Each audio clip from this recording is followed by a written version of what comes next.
우리가 지난주에 이 요나단의 이야기를 통해서 이 삶에서 신앙은 어떤 모습으로 나타나는지를 살펴보았습니다.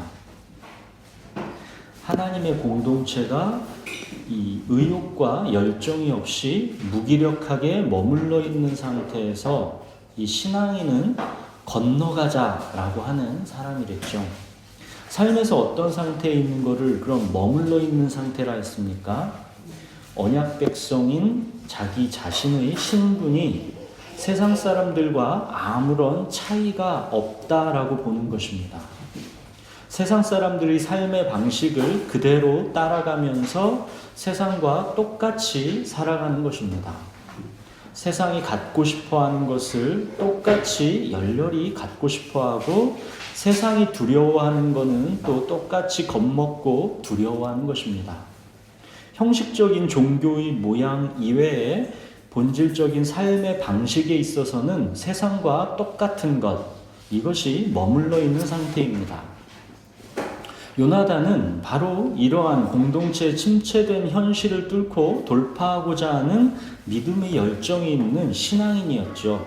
요나단의 신앙을 한 줄로 표현해 준 말이 있었습니다. 뭐였죠? 여호와의 구원은 사람이 많고 적음에 달리지 아니하였다. 요나단의 믿음을 통해서 우리가 믿음의 세 가지 요소를 보았었죠. 신념의 지식, 신뢰의 감정, 헌신의 의지입니다.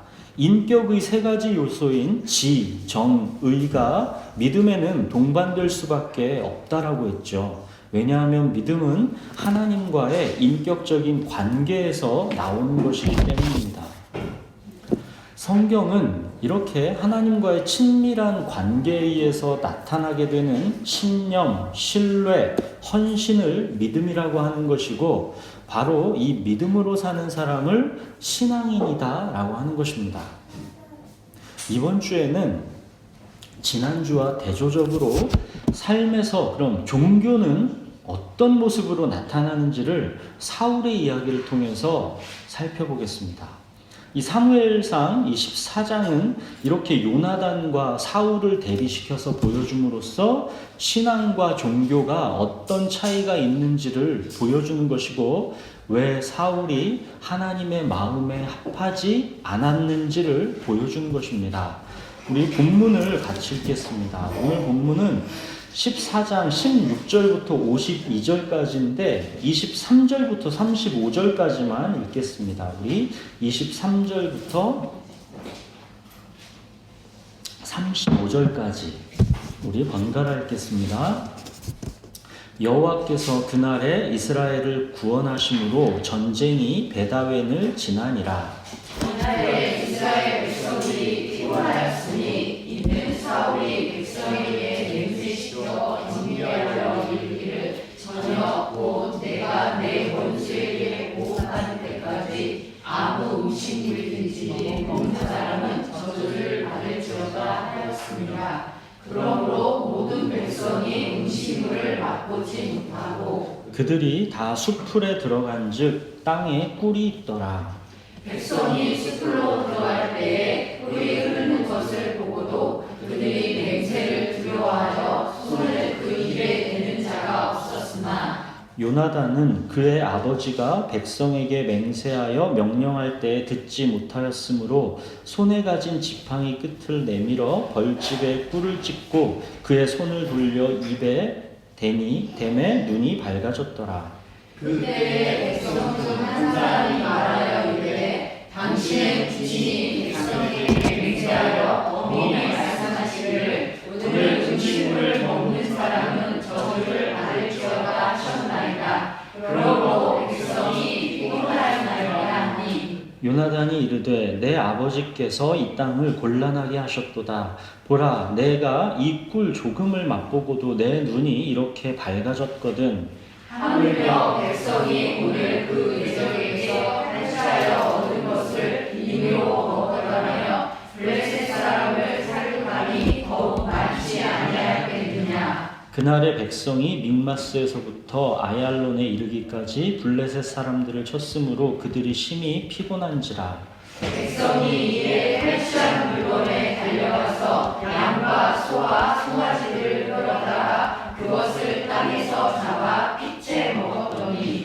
너희가 사울에게 전하여 이르되 보소서 백성이 고기를 핏째 먹어 여호와께 범죄하였나이다. 사울이 이르되 너희가 믿음 없이 행하였도다. 이제 큰 돌을 내게로 굴려오라 하고 또 사울이 이르되 너희는 백성 중에 흩어져 다니며 그들에게 이르기를 사람은 각기 소와 양을 이리로 끌어다가 여기서 잡아먹되 핏째로 먹어 여호와께 범죄하지 말라 하라. 그 밤에 모든 백성이 각각 자기의 소를 끌어다가 거기서 잡으니라. 사울이 여호와를 위하여 제단을 쌓았으니 이는 그가 여호와를 위하여 처음 쌓은 제단이었더라. 지난주에는 이 요나단의 믿음의 돌파가 있었고 그것이 마중물이 돼서 하나님이 그 다음에 일을 하셨습니다. 땅이 진동하는 큰 떨림이었었습니다. 하나님이 요나단의 믿음에 반응하여 어떤 일들을 직접 행하고 계신지 보십시오. 16절 보시면 베냐민 기브아에 있는 사울의 파수꾼이 바라본즉 허다한 블레셋 사람들이 무너져 이리저리 흩어지더라. 하나님이 일하기 시작하신 것입니다. 하나님께서 직접 전쟁하고 계신 것입니다. 허다한 블레셋 사람들이 칼로 자기들끼리 서로 죽이고 있는 것입니다. 자기들끼리 갑자기 왜 이런 싸움이 났는지 우리는 모르죠. 중요한 것은 하나님께서 이 일을 진행시키고 있다는 것입니다.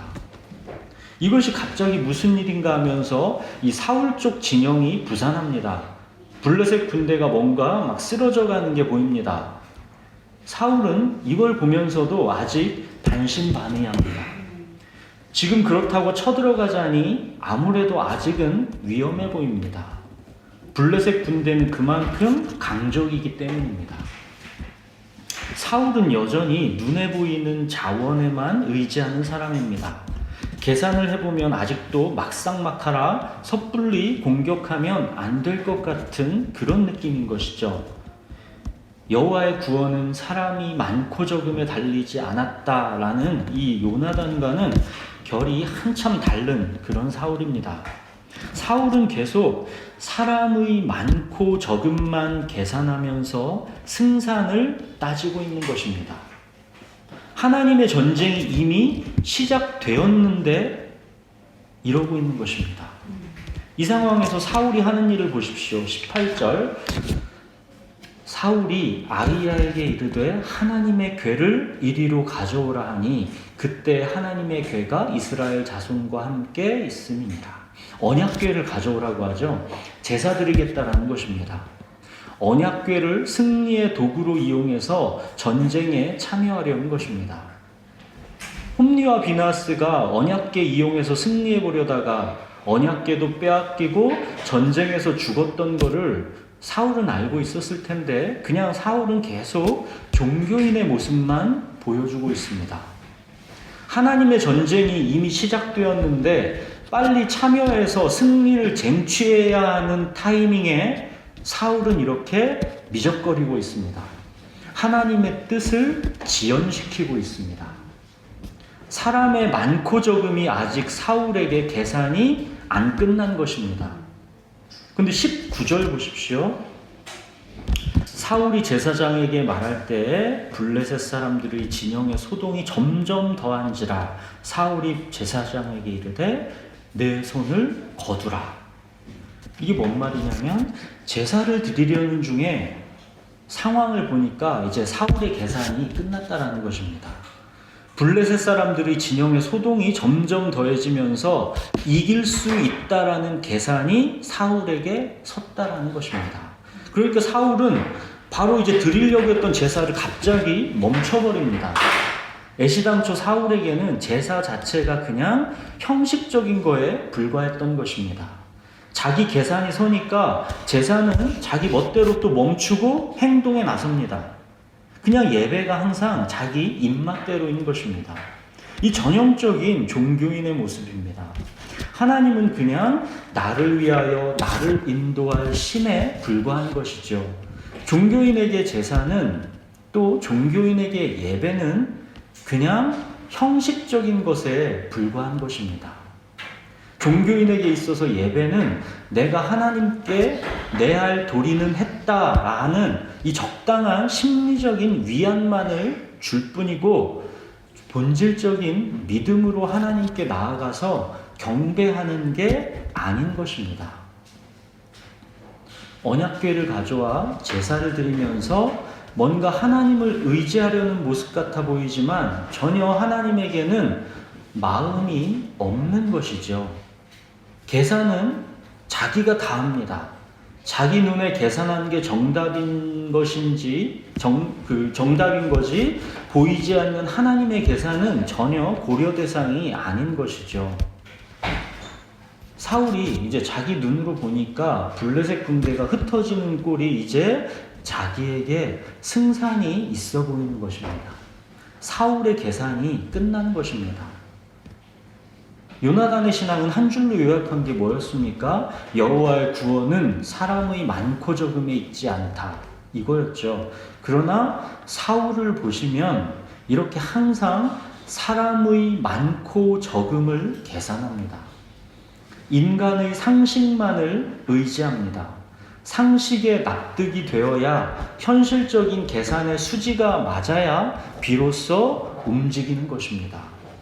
이렇게 사울의 군대가 블레셋과의 전투에 합류합니다.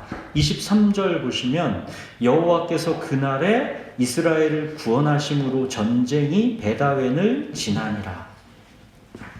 하나님께서 이스라엘에게 큰 승리를 주신 것이죠. 요나단이 여호와의 구원은 사람이 많고 적음에 달리지 않았다라는 것을 정말로 믿고 그에 따라 순종하여 나아갔기 때문에 하나님께서 이루어 주신 결과입니다. 그런데 그 다음 이어지는 장면들은 요나단의 신앙과 대비해서 사울의 종교가 어떤 모습으로 나타나고 있는지를 더욱 두드러지게 보여주는 장면들입니다. 자, 사울은 전쟁의 승산이 서니까 이제 전쟁에 참여합니다. 근데 참여하면서 군인들에게 금식을 선포합니다. 종교적인 결의를 다지는 것이죠. 하나님께 우리의 결기를 보여줘서 이 전쟁의 승리를 달라고 주문하자는 것입니다. 하나님이 이미 전쟁을 시작하셨습니다. 23절 보십시오. 여호와께서 그날에 이스라엘을 구원하심으로 전쟁이 베다웬을 지나고 있습니다. 하나님의 전쟁이 한참 진행 중이다라는 뜻입니다. 그런데 사울은 영적인 감각이 전혀 없는 것입니다. 전쟁 중에 금식을 선포하는 게 말이 됩니까? 보십시오. 종교의 모습은 예전에 블레셋이 막강해 보일 때 믿음을 택해야 하는 그때는 상식을 택하면서 믿음을 저버리죠. 그러다가 이번처럼 이제 상식을 따라서 실천하면서 나아가야 할 때는 또 상식을 따르지 않고 광신의 모습을 보이고 있습니다. 참 희한한 종교의 모습이죠. 여호와의 구원은 사람의 많고 적음에 있지 않다라 했던 요나단의 고백은 광신이 아니라 신앙입니다. 또 하나님의 전쟁이 한참 중인 때 믿고 순종해서 나아가야 하는 그 타임에 이러한 때에 사울이 금식을 선포하는 것은 신앙이 아니라 광신입니다.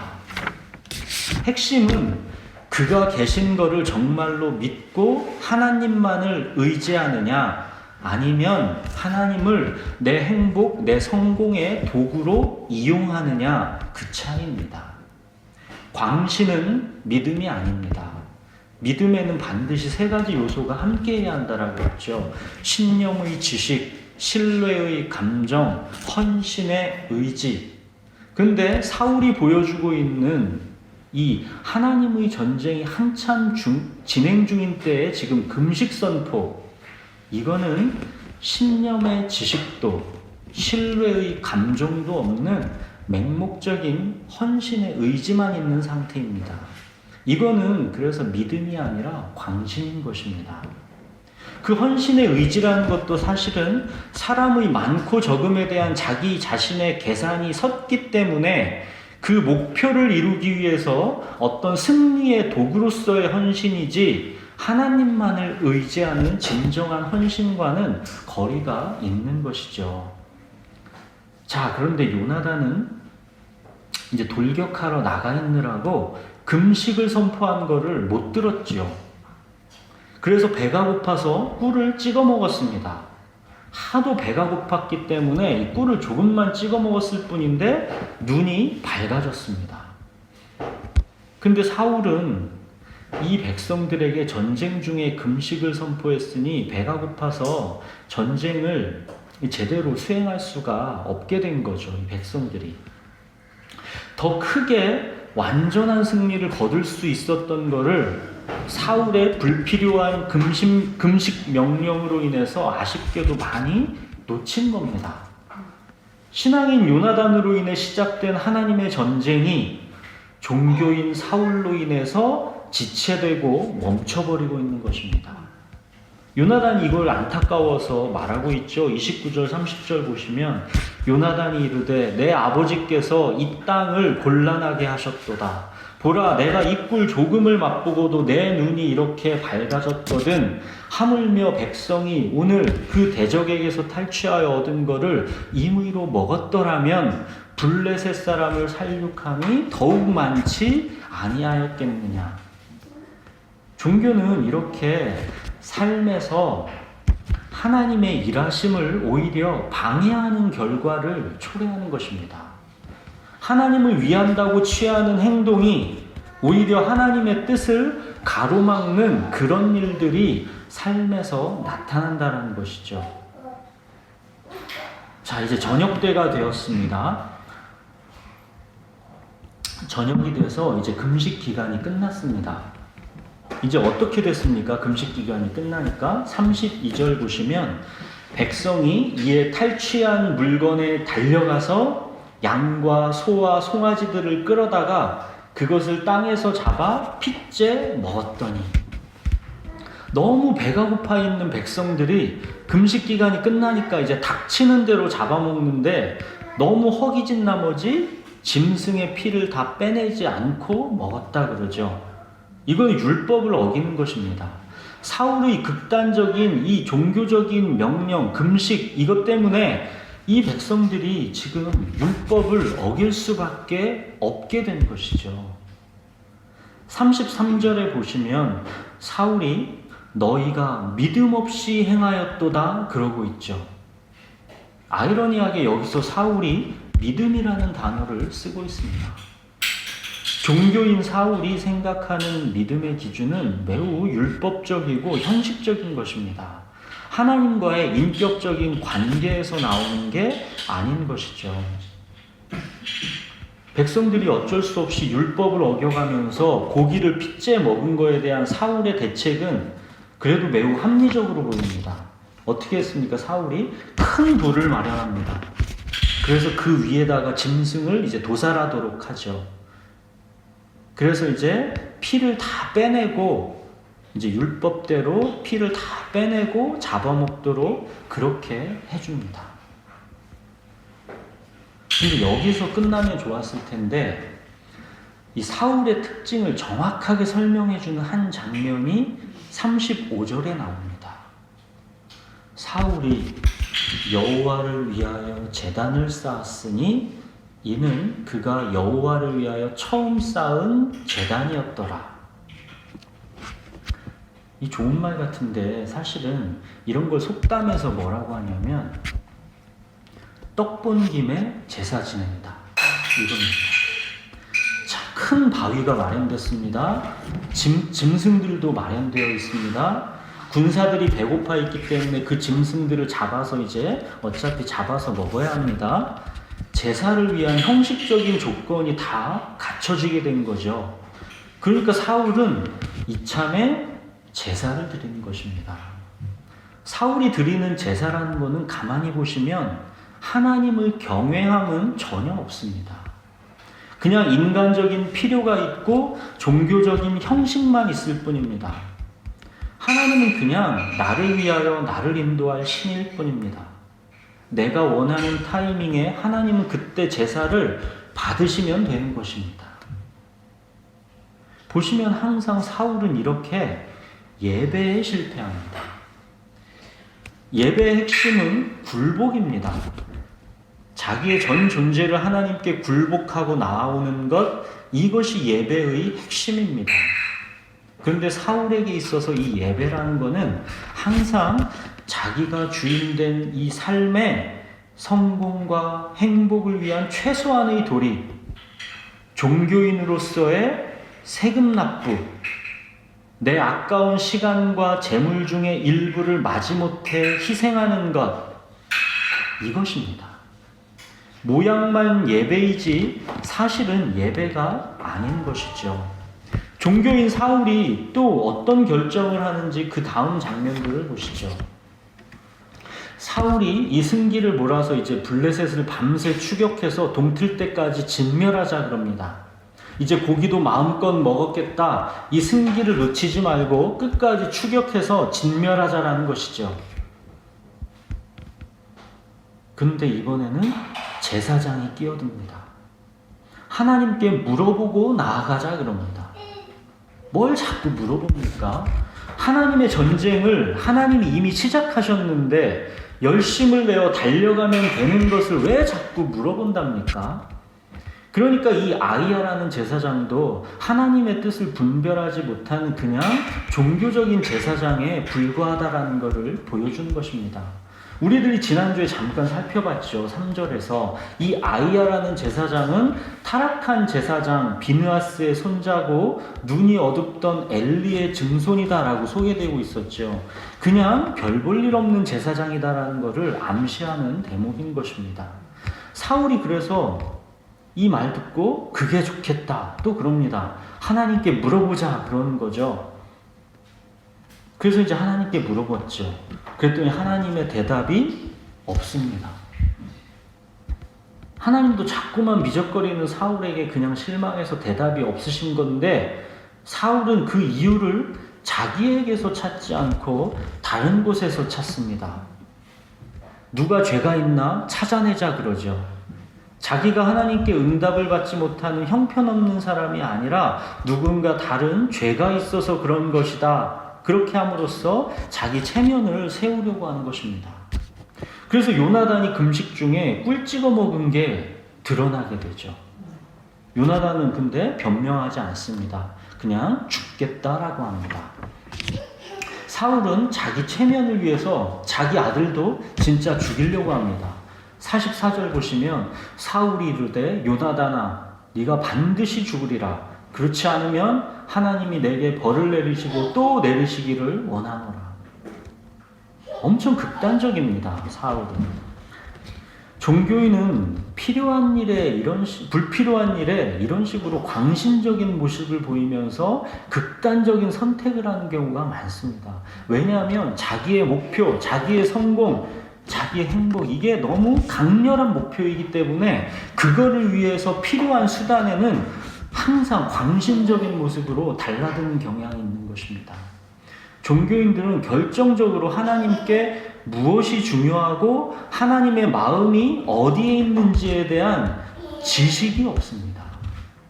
하나님과의 관계에서 오는 신뢰 감정이 맺어져 있지 않기 때문입니다.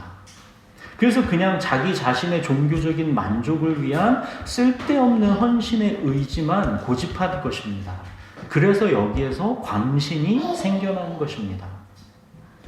근데 그 요나단을 백성들이 살려주죠. 45절에 보시면 그가 하나님과 동역하였다. 이렇게 이 백성들은 요나단을 높여줍니다. 사울은 보지 못하는 것을 이 백성들은 다 보고 있던 것이죠. 여기까지가 요나단과 사울의 모습에서 보여주는 신앙과 종교의 차이점입니다. 안타깝게도 사울의 종교적인 모습으로 인해서 하나님의 전쟁이 더 이상 진행되지 못하고 여기서 멈춰버렸습니다. 46절 보십시오. 사울이 블레셋 사람들 추격하기를 그치고 올라가매 블레셋 사람들이 자기 곳으로 돌아가니라. 너무 안타깝죠. 요나단의 믿음의 마중물로 시작된 하나님의 전쟁이 종교인 사울에 의해서 더 나아가지 못하고 그냥 여기에서 멈춰버린 겁니다. 사울은 하나님을 위한다고 스스로 생각했지만 결과는 하나님의 전쟁을 방해하고 멈춰버리게 한 것입니다. 이래서 하나님은 사울을 왕에서 버릴 수밖에 없던 것입니다. 하나님의 전쟁이 앞으로 나아가지를 못하는 것이고 하나님의 뜻이 펼쳐지지를 못하는 것입니다. 하나님의 뜻을 이루는 통치를 종교인 사울에게서는 기대할 수가 없는 것이죠. 사무엘상 14장은 이렇게 신앙인 요나단과 비교해서 종교인 사울의 모습을 보여줌으로써 왜 사울이 하나님의 마음에 합할 수 없는지를 보여준 것입니다. 요나단과 사울의 에피소드가 끝나고 이어지는 47절에서 52절까지 이 사울의 업적을 보여주고 있습니다. 사울의 업적을 그냥 일반적으로 사울 인생 전체의 업적을 보여주는 그냥 작가의 설명입니다. 근데 여러분 잘 생각해 보십시오. 요나단과 사울을 대조적으로 이 신앙과 종교가 뭔지를 이렇게 보여준 다음에 이상하게 사울의 인생 전체의 업적을 소개하고 있는 장면이 나옵니다. 47절, 48절 보십시오. 사울이 이스라엘 왕위에 오른 후에 사방에 있는 모든 대적, 곧 모압과 암몬 자손과 에돔과 소바의 왕들과 블레셋 사람들을 쳤는데 뭐래요? 향하는 곳마다 이겼고, 또 48절 보시면 용감하게 아말렉 사람들을 치고 이스라엘을 그 약탈하는 자들의 손에서 건졌더라 그러죠. 사울의 인생 업적입니다. 사울은 이스라엘의 왕으로 있으면서 우리의 생각과는 달리 수많은 업적이 있다라는 것입니다. 향하는 곳마다 이겼고 용감하게 아말렉을 치고 이스라엘을 그 약탈하는 자들의 손에서 건졌다라고 하는 것입니다. 또 이 14장 마지막 52절 한번 보십시오. 52절. 사울이 사는 날 동안에 블레셋 사람과 큰 싸움이 있었으므로 사울이 힘센 사람이나 용감한 사람을 보면 그들을 불러 모았더라. 이게 무슨 말입니까? 성공을 위해서 필요한 스펙을 열심히 쌓았다라는 뜻입니다. 사울은 그냥 우연히 향하는 곳마다 이긴 것이 아니고 이렇게 열심히 그 성공을 준비해 왔기 때문에 성실하게 스펙을 쌓아왔기 때문에 향하는 곳마다 이길 수 있었다라는 것을 말하는 것입니다. 사울은 자기 인생과 자기 꿈에 혼신의 힘을 다해서 살아간 사람이다라는 것을 말해주는 것입니다. 스펙을 쌓기 위해서 하루 몇 시간 안 자고 계속 공부만 했다라는 것이고, 그래서 좋은 대학 가고 좋은 직장 잡았다라는 이야기입니다. 직장에서도 계속 승진에 승진을 거듭하면서 세상에서 성공함으로써 하나님을 높이는 듯한 삶을 살았다라는 것입니다. 와, 저 사람 교회 다니는 사람인데 저렇게 크게 성공한 거를 보니까 정말 저 사람은 믿음이 좋은가 봐. 그런 칭찬을 받는 삶을 살았다라는 것입니다. 이거는 지금 14장의 이 마지막 장면에다가 이 설명을 넣은 거는 하나님께서 무슨 말이 하고 싶으셔서 이게 지금 14장 마지막에 들어있는 것일까요? 종교인에 불과해도 그가 수많은 업적을 만들어낼 수 있다는 것입니다. 향하는 곳마다 이길 수 있고 용감하게 공동체를 위해서 헌신할 수도 있다는 것입니다. 그래서 오히려 사람들에게는 대단한 신앙인으로 비춰질 수도 있다는 것입니다.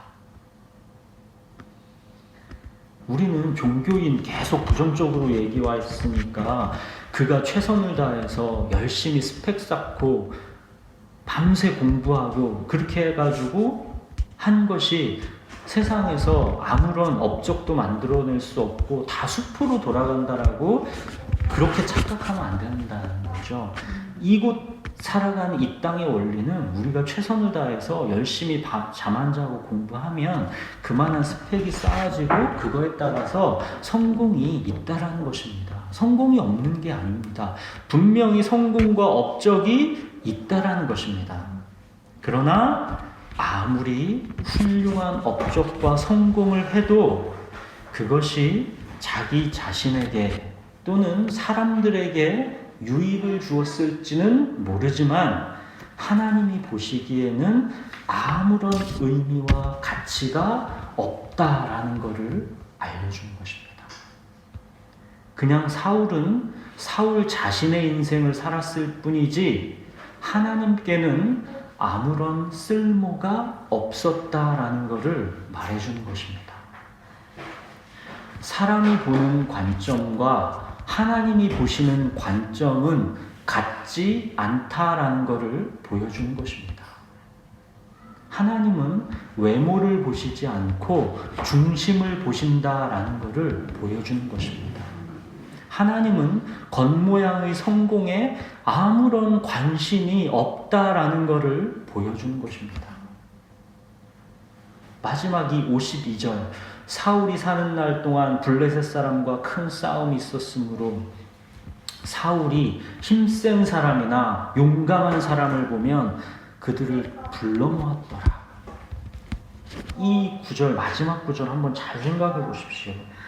지난주 요나단 그 핵심 6절이었던 그거와 절묘하게 대조시키는 장면이죠.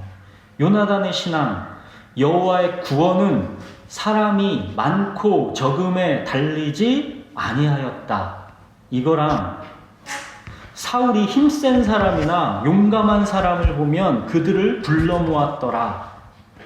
사울의 자기 힘으로의 이 스펙 쌓기, 이게 극명하게 요나단의 그 믿음과 대조되는 모습으로 그려지고 있는 것입니다. 지금 스펙이 하나님의 일에 아무 쓸모가 없다라는 것을 말하는 게 아니죠. 요나단이 왜 스펙이 없겠습니까? 요나단은 하나님의 전쟁에 나서기 위해서 평소에 항상 힘과 용기를 키워왔지요. 칼싸움하는 능력도 키워왔지요. 하나님의 부르심에 응답할 준비를 항상 최선을 다해 해오던 사람입니다. 그러나 요나단에게는 그 스펙이 우상이 아니었다라는 것입니다. 요나단은 여호와의 구원은 사람이 많고 적음에 있지 않다. 이 분명한 믿음이 먼저 있는 사람이고 그 믿음 안에서 자기의 최선을 다한 사람입니다. 그렇기 때문에 요나단은 자기 스펙을 훨씬 뛰어넘어서는 하나님의 일에도 기꺼이 돌진하는 믿음을 보일 수 있었던 것입니다. 요나단은 스펙을 최선을 다해 쌓아왔지만 그 스펙에 갇혀있지 않은 사람입니다. 그러나 사울은 자기 스펙에 갇혀있는 사람입니다. 자기 스펙만을 의지하는 사람입니다. 자기 스펙을 넘어서는 하나님의 일에는 감히 뛰어들지를 못하는 겁쟁이입니다. 오로지 자기 수준, 자기 상식 안에서만 최선을 다해 자기 수준의 성공을 하는 사람입니다. 사울은 스펙이 우상이고 그 스펙에 갇혀서 살았던 사람입니다. 사랑하는 여러분, 사울의 인생을 보십시오. 참으로 열심히 살았던 인생 아닙니까? 최선을 다했던 인생 아닙니까? 향하는 곳마다 이겼습니다. 용감하게 아말렉 사람들을 쳤습니다. 이스라엘을 그 약탈하는 자들의 손에서 건졌습니다. 그러나 하나님이 보시기에는 헛되고 헛되니 모든 것이 다 헛될 뿐인 것입니다. 사울은 그냥 자기 인생을 자기 스스로의 힘으로 살아갔을 뿐이지 정말로 소중한 하나님과의 관계, 결정적으로 이 하나님의 언약적 사랑에 대한 관계 누림이 사울에게는 전혀 없는 것입니다. 사울은 하나님과의 관계가 뭔지도 모르는 사람입니다. 종교인의 삶에서는 항상 이렇게 결정적인 한 가지가 빠져 있는 것입니다. 모양은 열심과 헌신일 수 있는데 정말로 있어야 하는 하나님의 언약 백성이라는 관계 누림, 하나님의 언약적 사랑에 대한 관계 누림, 이게 종교인에게 있어서는 빠져 있는 것입니다. 여호와는 나의 목자시니 내게 부족함이 없으리로다. 주는 나의 주님이시오니 주밖에는 나의 복이 없다 하였나이다. 바로 이 하나님과의 관계 누림, 사울에게는 결정적으로 이게 빠져 있는 것입니다. 사울의 업적, 사울의 성공이 결코 작지가 않지만 하나님과의 이 관계 누림이 없기 때문에 그런 사울의 업적, 사울의 성공은 하나님이 보시기에는 아무런 의미가 없다라는 것입니다. 사울에게는 하나님을 아는 신념의 지식이 없었습니다. 사울에게는 하나님과의 관계를 느끼는 신뢰의 감정이 없었습니다. 사울에게는 자기 계산과 상식에 맞지 않아도 오직 하나님의 명령만을 받들고자 하는 헌신의 의지가 없었습니다. 이렇듯 믿음이 없으니까 하나님과의 관계 누림이 있을 수가 없었던 것이죠. 사랑하는 여러분, 종교가 아닌 신앙으로 하나님께 나아가십시오. 신령의 지식, 신뢰의 감정, 헌신의 의지가 동반된 믿음의 사람이 되십시오. 다른 어떤 것보다 하나님과의 관계 누림이 여러분 인생의 중심을 차지하게 하십시오. 하나님과의 이 관계 누림, 이거 없으면 우리의 업적 성공 모두 다 헛될 뿐입니다. 하나님의 언약 백성이라는 정체성을 누리십시오. 하나님의 언약적 사랑으로 인해서 이 깊은 만족과 평안을 누리십시오. 주는 나의 목자시니 내게 부족함이 없으리로다. 주는 나의 주님이시오니 주밖에는 나의 복이 없다 하였나이다. 이 평안, 이 복은 세상은 줄 수 없는 것입니다. 예수님이 그래서 나의 평안을 너희에게 주노라 그러시잖아요. 나의 평안입니다. 이 평안은 오직 하나님과의 올바른 관계에서만 나올 수 있는 것입니다. 평안은 오직 하나님과의 올바른 관계에서만 나올 수 있는 것입니다. 그렇기 때문에 예수 그리스도의 이 십자가의 구속, 이 십자가의 보혈이 아니고선 우리가 하나님과의 올바른 관계로 나아갈 수가 없고, 그래서 결국 이 평안은 우리의 것이 될 수가 없는 것이죠. 오직 예수 그리스도의 십자가의 구속입니다. 다른 길은 없다. 아무것도 그리스도 예수 안에 있는 하나님의 사랑에서 우리를 끊을 수 없다. 이 복음뿐인 것입니다.